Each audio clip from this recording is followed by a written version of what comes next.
Welcome to Strategy Sessions by Thirsty Bandit Consulting, Episode 25, Daily Rituals.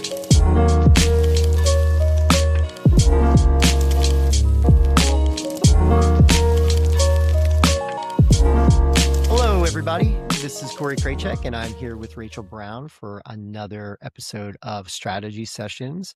Rachel, good morning. How are you on this lovely Monday morning? Good morning. I'm doing okay. I'm a little hoarse, so just bear with me, but I'm doing pretty good. It's Monday. You've had a jam-packed weekend. I have. I officiated my first wedding on Saturday, which was very fun, very emotional, but it was a good time. Yep, sounds like that. I mean, that's what the hoarseness is from, right? We'll blame it on that. Purely Not, yeah, orating and more exciting yep. I gotcha. than the real reason. Yeah. Well, I have had the pleasure of officiating a few weddings, and I agree. It is hard to, especially because if you have emotional ties with that individual, it's very hard to do your job and not show emotion. And I'm Yes. usually a blubbery mess in those instances. So just trying to pull yourself together to get the words out. It's definitely a test. Definitely a test. My voice wavered more than once, but I was able to get through it without crying. The rehearsal was a different story. I cried straight through the rehearsal. So then Saturday I kind of buckled down and was like, I need to get it together. I need to do this justice for everybody, and I was able to execute. So That's let's be awesome. And you just add that now to the resume. So, yep. folks, anybody out there are looking for an officiant, you've got Rachel. You want to Local wine yeah, consultant / officiant. sommelier / officiant, like you have the ability to book some gigs hopefully through that. Mm-hmm. But all right, so we have a really awesome guest today. Someone I was introduced to through mutual contacts, and somebody I was familiar, followed their work a little bit in the past, but I was just really thrilled that he took up our invite for this call. Today's guest, Rach, is David Dressler. He's an executive coach and leadership advisor, and he works a bunch with, founders and executives and teams, really helping them to operate with greater clarity and alignment and intention. Really, not so much different than some of the work that we do, I think, although he digs a little deeper into sort of C-suite and sort of really that top level management piece. And really, I mean, again, a lot like us, he understands the journey from the inside. He was an operator. I mean, before being a coach, he spent, 14 years building and scaling businesses for himself. Actually, in 2006, he co-founded Tender Greens. So I don't know if you've ever gone out to a Tender Greens. I know they have a huge presence on the West Coast, but they grew it to 30 locations, over $100 million in revenue, and 1,200 team members. And then ultimately, that brand has been recognized through like Condé Nast and Forbes is like one of the top innovative consumer brands. So been a big fan of watching Tender Greens grow, and I wish we had more of those sort of fast casual concepts here on the East Coast, because I would certainly benefit from it, and my waistline would really benefit from it as well. Um, Today, though, he really does most of the consulting stuff, right? So he's helping them cut through noise and really see more clearly and step into that next version of what leadership should be, and I think that's so important. So before we shoot these podcasts, right? I mean, we do these kind of pre-production meetings, especially with guests that I don't know personally, and David was certainly one of them before this, and we usually kind of talk about different topics that we're interested in exploring, and one of the things that we started to talk about was this power of daily rituals. He had written a blog on this on his site a little while back, and rituals being those sort of small repeatable things that you do, right, that kind of create structure in your life and hopefully affects you to the positive side of things, with from a time optimization perspective, and just making yourself a better worker and a human, right, in general. And I mean, it struck me, right, because I think that there's a lot that can be pulled from that and sort of sits at the heart of hospitality. I believe that there's simple acts that can just show, whether it's staff or customers, that there are ways to sort of slow down and connect and be present with one another. And we've talked a lot about this in recent episodes as well, as that society in general is losing connection and connection to community. And I think that today we wanted to explore the intention of rituals and both in personal and professional, how we can help design better days and stronger relationships through the use of rituals. And so I really can't wait to kind of continue the conversation we had a few weeks back and hear what he has to say. So with all of that, David, welcome to Strategy Sessions. Thanks so much for joining us today. Have you ever officiated a wedding? Actually, I just got invited to officiate my second. So I married my business partner and his wife back in 2007 or 8, and just over the weekend I was asked to officiate another. So I'm very excited because that is just well, like you were saying, it's just a beautiful moment that becomes part of the folklore of a relationship, the relationship that they have as husband and wife, and the relationship that I have with them as their friend goes a little bit deeper. And I also become a blubbering mess at most of those things, try to get it out of my system before I actually get up in front of the group. But yeah, I love it. And doing it over and over again makes you better at, like anything in life, right? So don't tell the people that you married, the first people you married, but the second one is usually better prepared for you. Sort of you kind of know what's expected of you. Yeah, for sure. But I love that. I did want to throw one other thing at you guys before we dove into to this topic of rituals, if you're cool with it. Did anybody read this weekend about the situation in Europe with Kit Kat? That there was a chocolate heist. So 11 tons of Kit Kat bars were stolen on their way from Italy to Poland.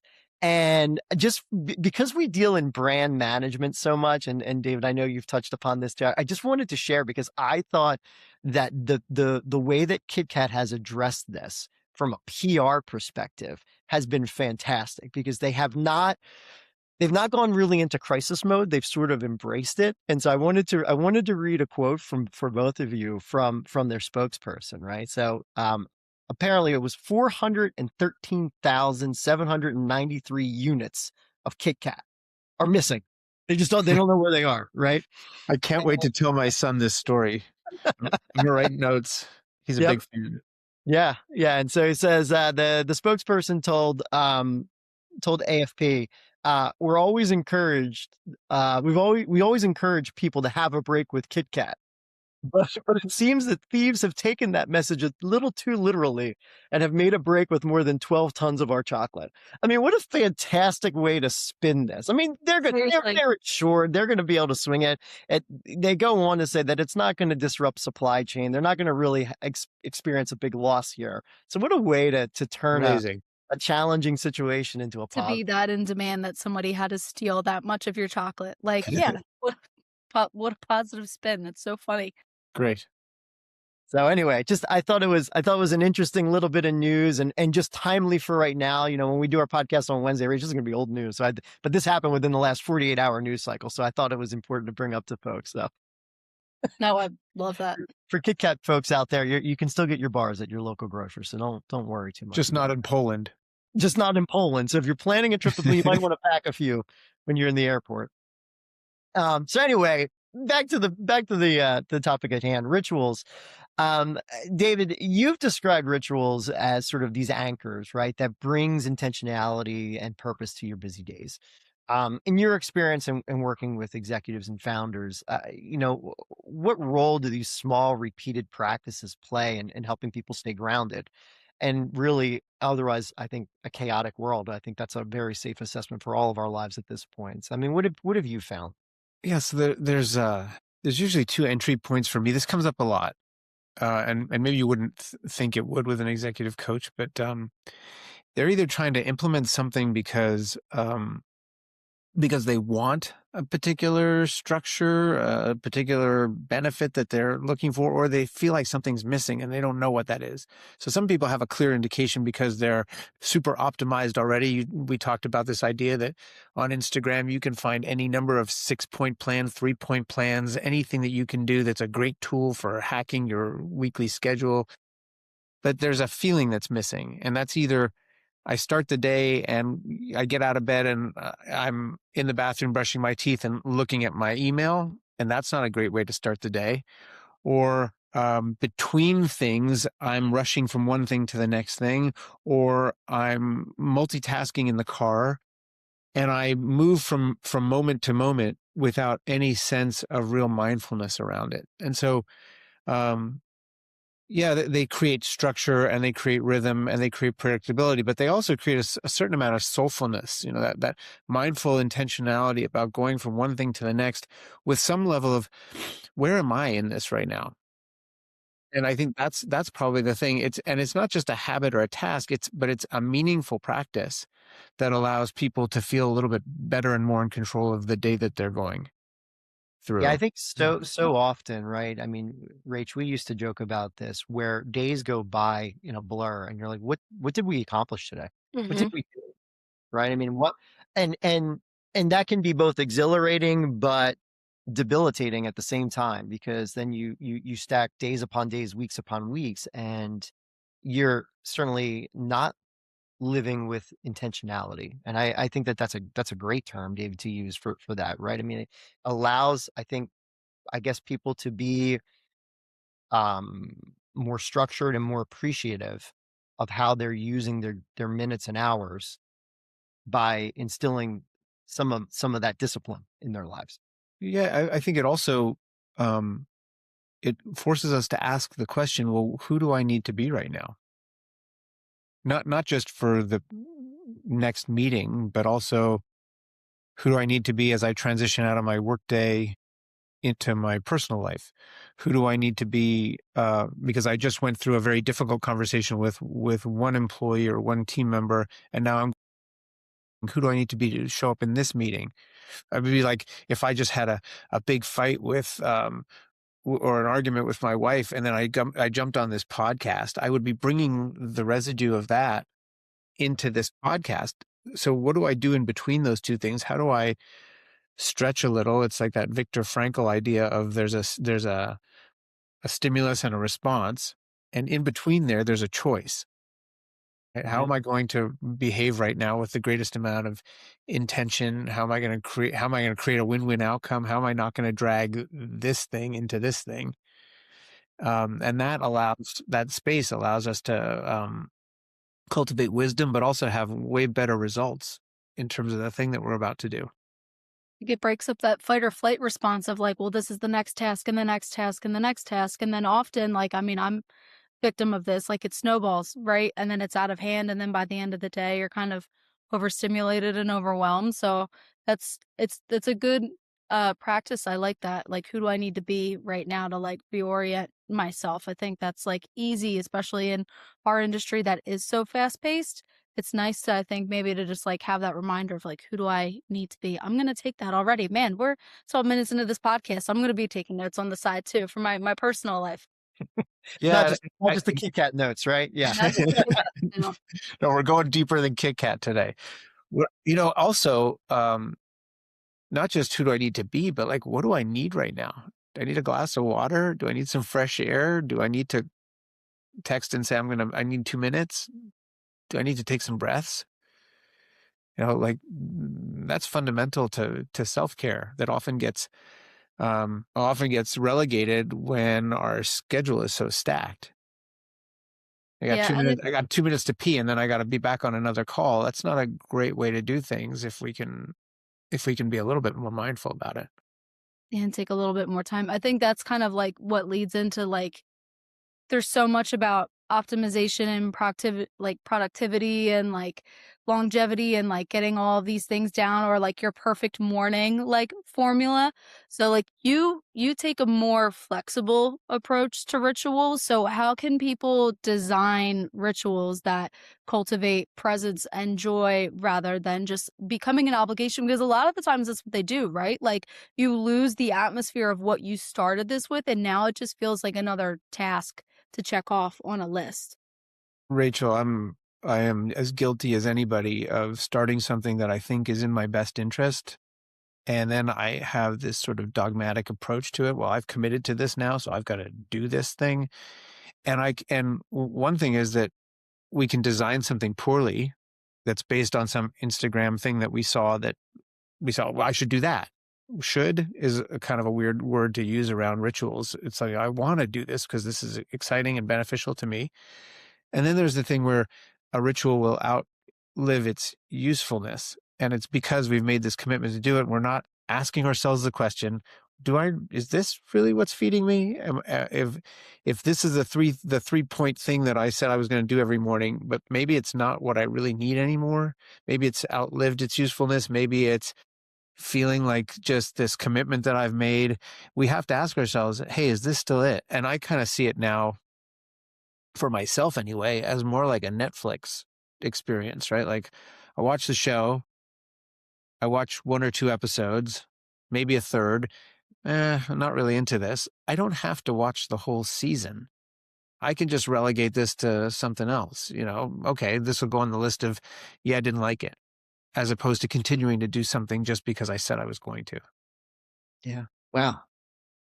I love That's that. good. Yeah, that's I another do that really with books. I do that with books, I think, more than I do with movies and other media. But yeah, and my wife does not. My wife tries to. I mean, but she, it's hard when people are completionists and they find joy even if they don't like the task on having completed something.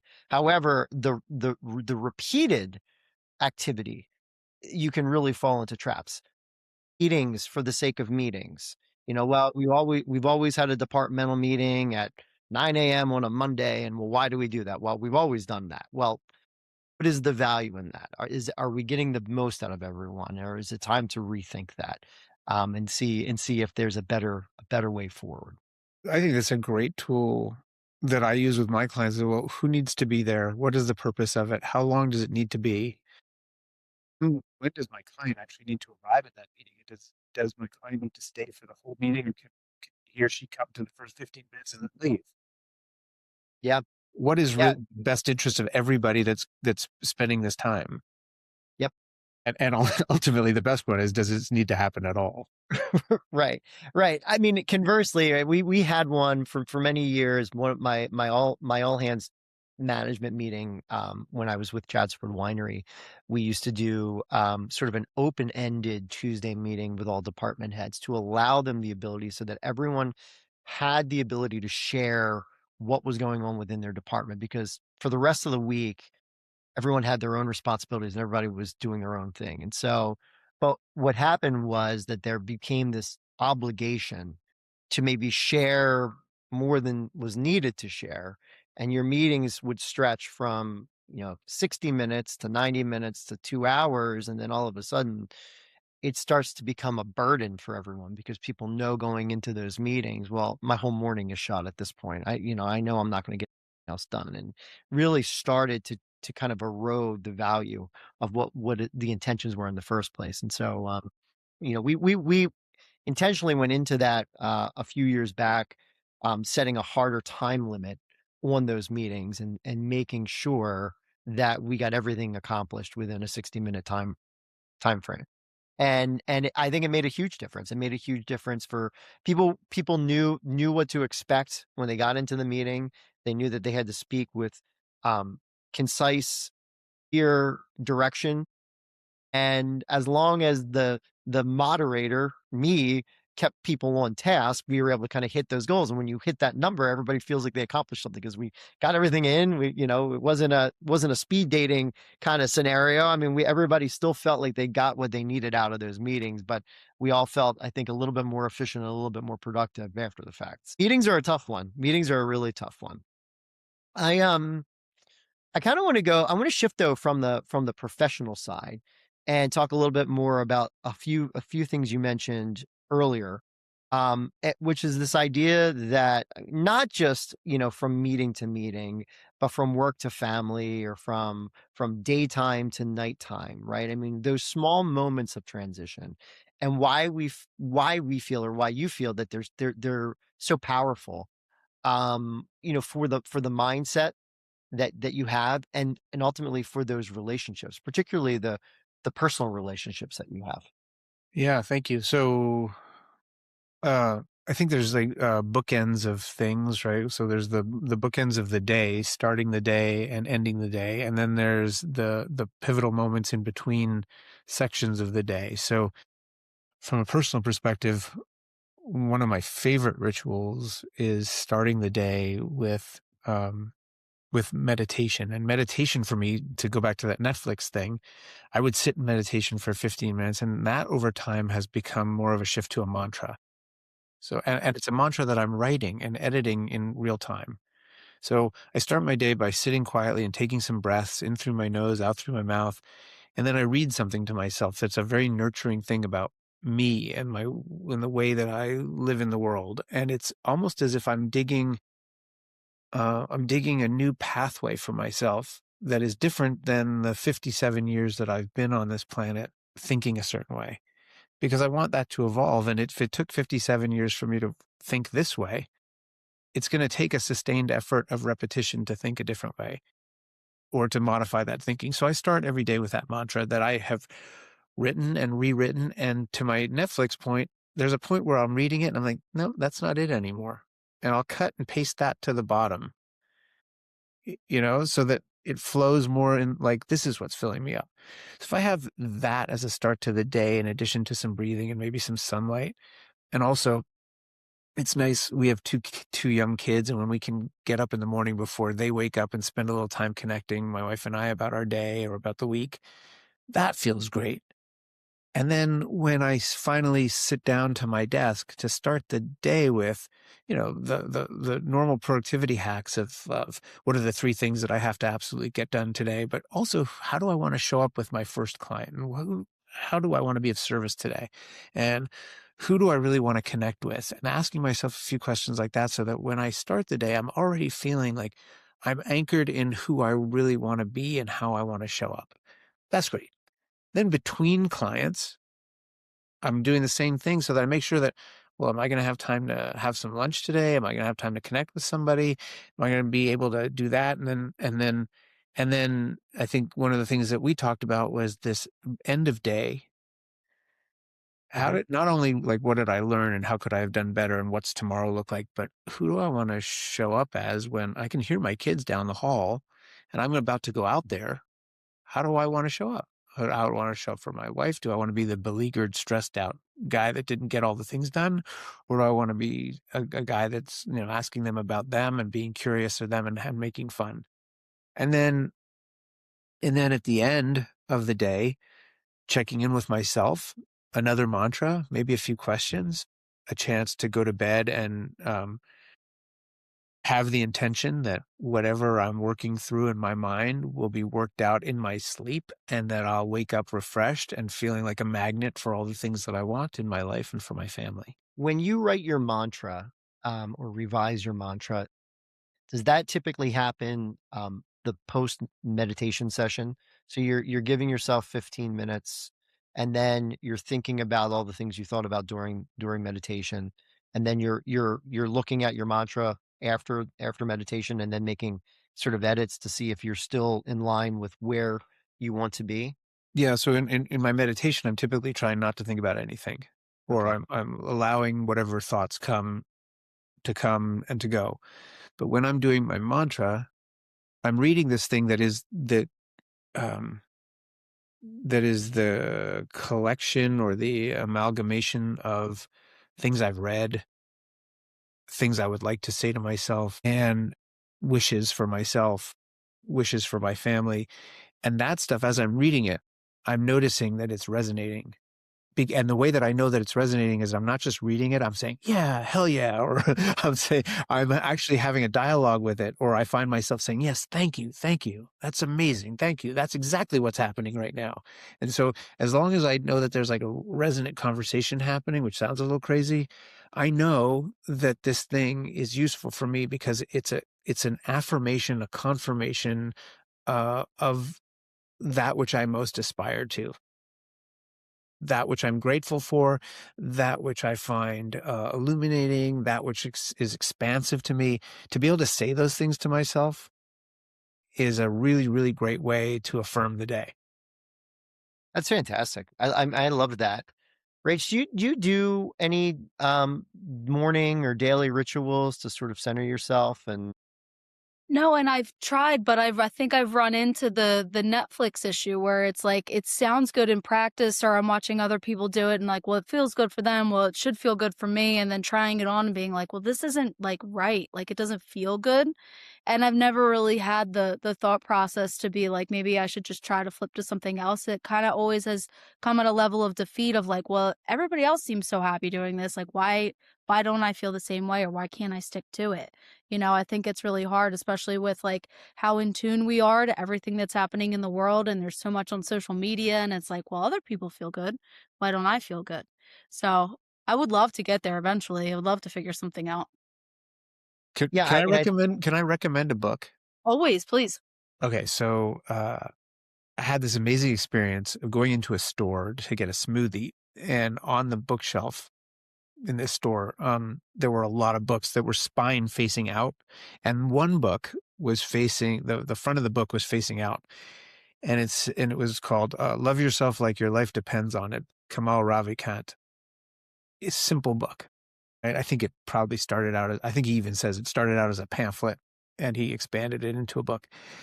And in this book, he talks about talking to yourself and having some kind of mantra. And what he's talking about is about self-love and the idea of saying, I love you, David, or I love myself, or I love me, or whatever works, and saying that repeatedly.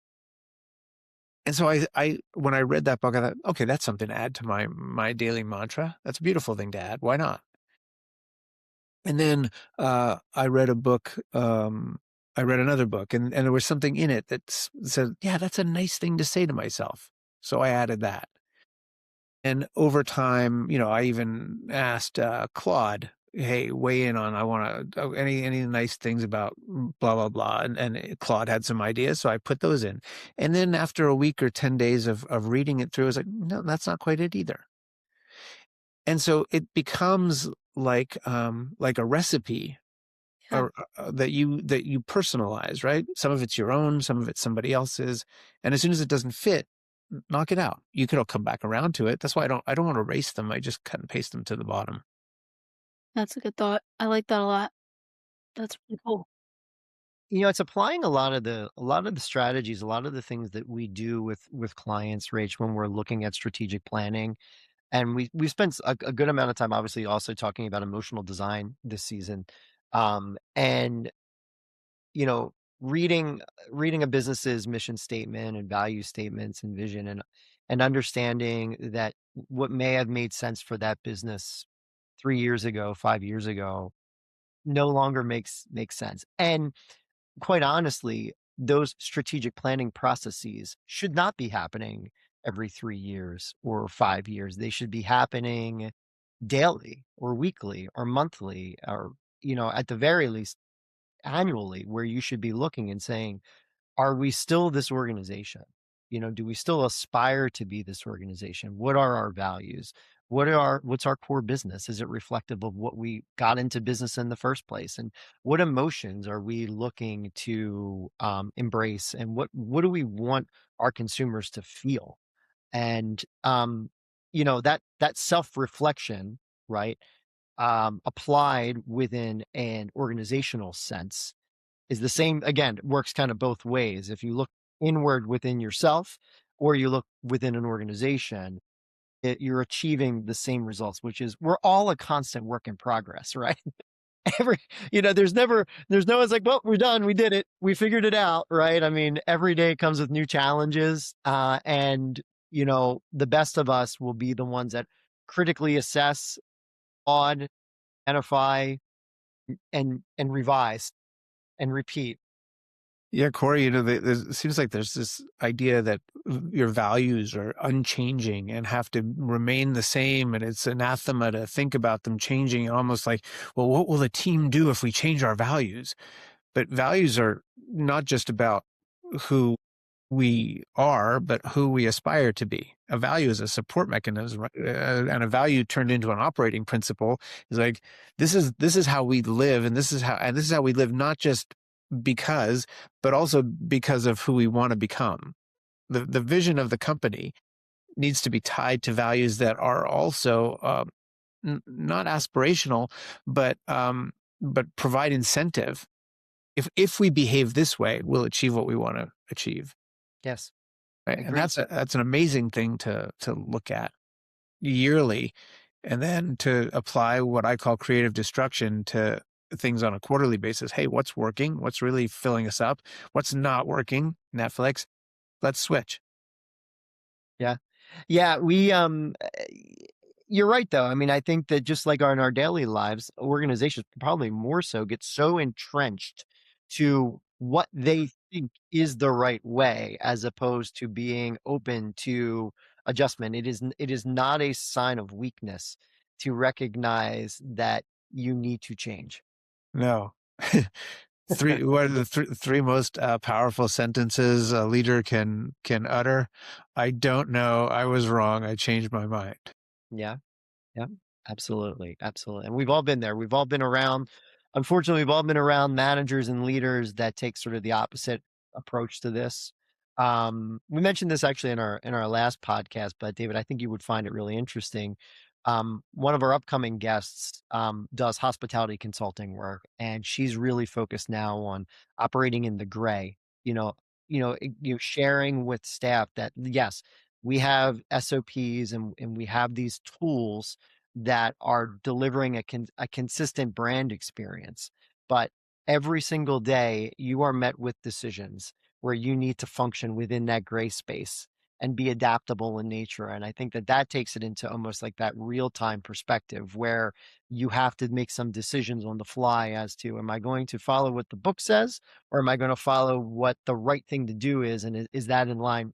So again, these aren't major business decisions that could, that question legalities and health department concerns, but there are issues that can really make or break a customer experience. And the ability to be able to be adaptive in the moment is one of the most powerful tools, I think, in 2026 when we're dealing with people that are used to instantaneous service and expectations are here, especially when so much of our time is in front of a computer screen and so little of it is in face-to-face environments. So our ability to be more human and in the moment, I think, is imperative right now. Yeah, with a lot of my clients, AI is a central theme as the workforce is shifting from being doers to orchestrators, and that's a big part of it, right? Is the idea of discernment. The AI does not necessarily discern based on all of the variables that a human being is experiencing in a situation, and so any member of a team that's using AI, I'm speaking, engineers or product designers, or have a responsibility now to develop a relationship with that machine so that they become partners, so that they can not just be supplemented by what the agent can provide in an AI model, but what the human being can provide that the AI agent is missing. And that's a really, really cool collaboration if we embrace it. Wow. Yeah, that's wild. That's really interesting. It is.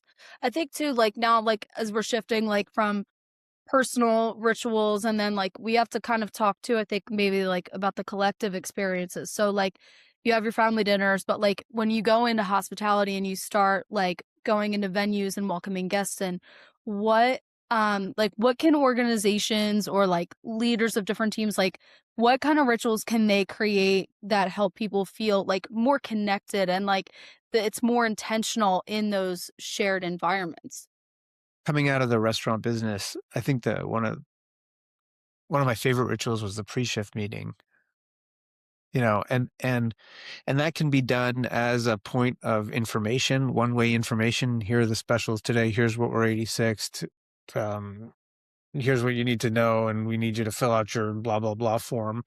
Or it can be a chance for connection. And we did that not just in our restaurants, but we did it as an executive team as well, that there'd be some kind of check-in question. It's a quick one, it needs a 10, 15-second response, but it's a chance to get to know your teammates better than you knew them before the meeting started. So whether it's a point of connection like that, or it's making sure that you're expressing gratitude, or making sure that you're acting as the example of not just greeting the guest, but greeting the employee, greeting the team member. Those rituals are great. Another ritual, I had 30 restaurants, and there was a point in my restaurant career where I didn't know anybody anymore. Or I certainly didn't know as many people that were line level employees as I did when the company was small. And so I would check in with the manager. If I was going to visit a restaurant, I'd check in with the manager and say, who needs to be celebrated today? And they would tell, oh, well, so-and-so just had a baby, or so-and-so just graduated from nursing school, or so-and-so just got promoted to lead.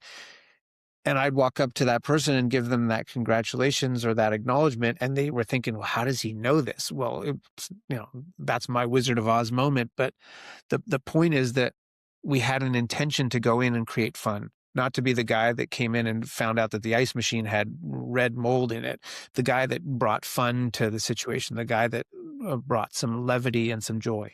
And that spreads, right? Yes. That in and of itself spreads. Where whether it's a restaurant manager or it's an executive leader of one of the departments in the company, can go back to their team and bring that level of joy. Yeah, I mean, as you lead at any level, it's very easy to get mired down in the operational slog.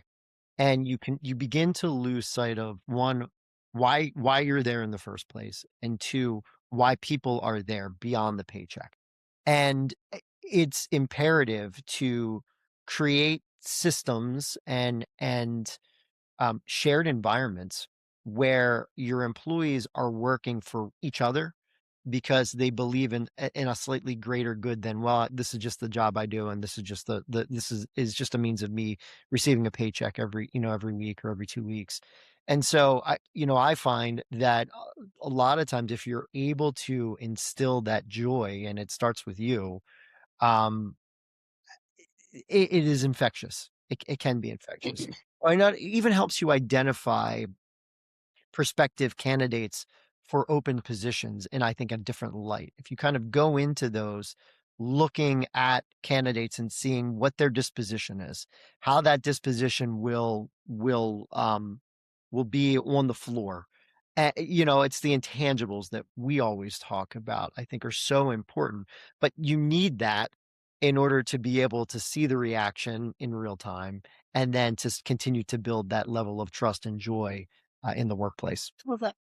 Well, this has been a lot of fun, and I know we do a lot of these calls, and some of them I think we obviously look at within the context of our daily work and the consulting work that we do and the businesses we assist. But I feel like today was just as much, if not more, on sort of the personal side of things. I know I'm walking away with it with some things that I want to try to implement as Mhm. soon as humanly possible.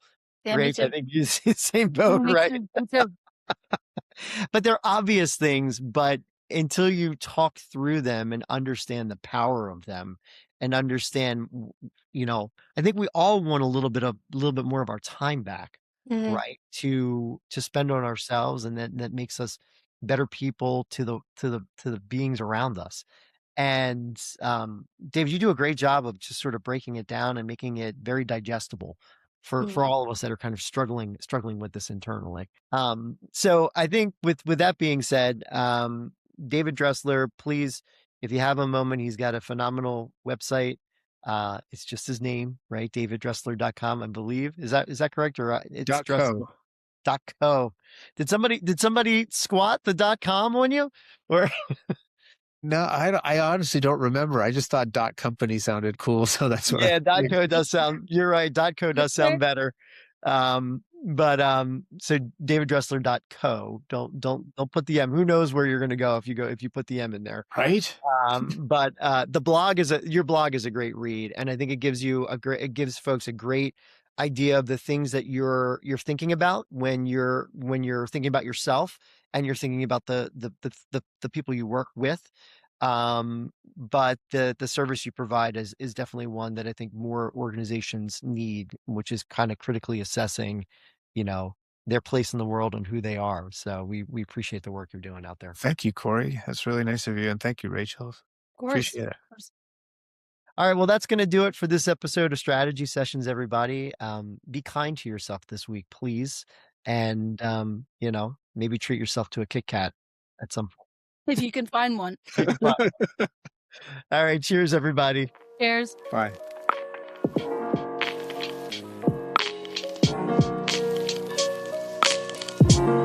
Thank you for joining us for Strategy Sessions. Please like, follow, share, and subscribe at Thirsty Bandit Co.